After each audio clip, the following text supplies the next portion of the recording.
Assalamu alaikum. Welcome back to Rana Shahar Blog and Gardening.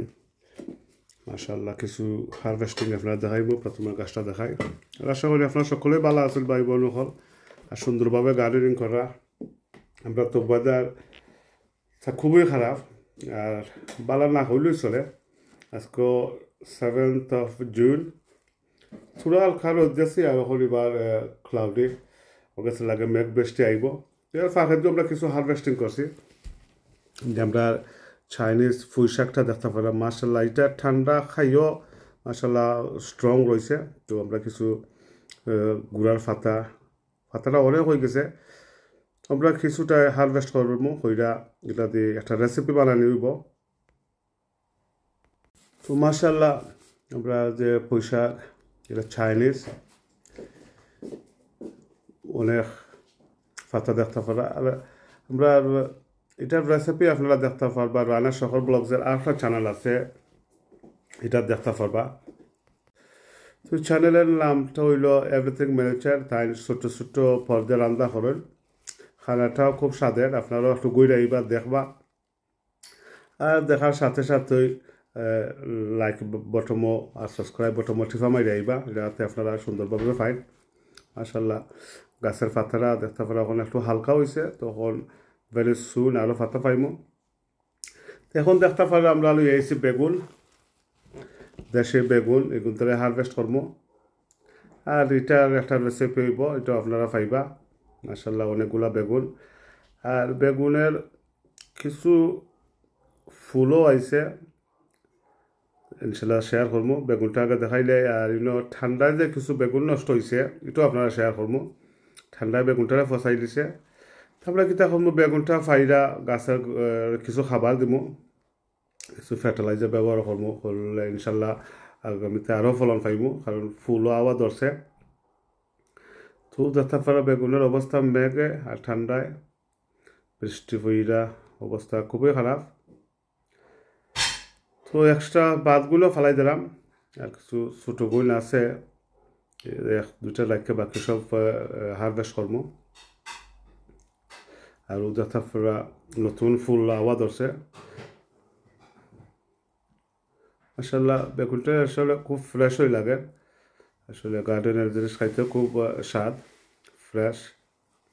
এটার মাঝে কোনো ফলমালিন mix নাই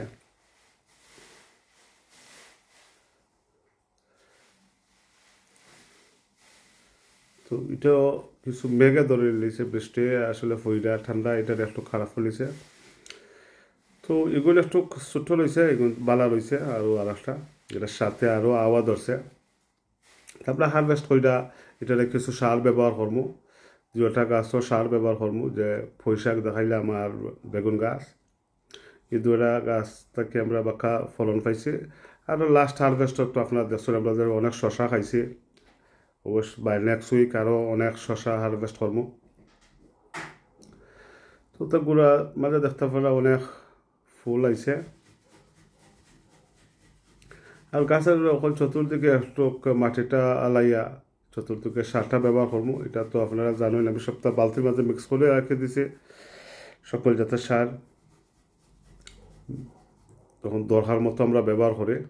তো দুটা গাছটারে যারা যত্ন নিলাম লকসার রামলা ঠান্ডায় তো সবটাই নষ্ট করে আমরা খাম চালাইয়া যাই বাদ বাকি আল্লাহর ইচ্ছা তো গাছের গুঁড়ার মাঝে কয়েকটা ড্যাম আছে কিন্তু আউট করে নিলাম বেশি গুঁড়া বা ড্যাম আইল না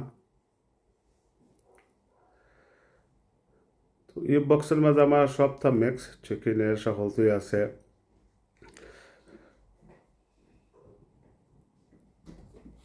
থোড়া হালকা ব্যবহার করলাম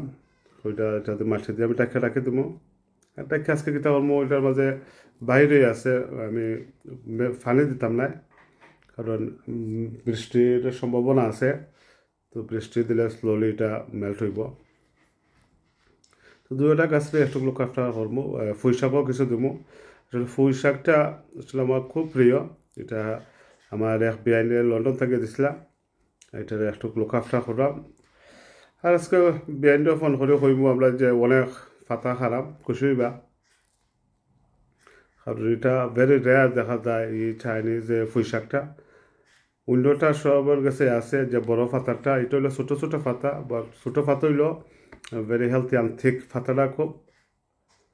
গাঢ়া, এটা থেকে অনেক ডেঙ্গা দেয় মাসাল্লাহ।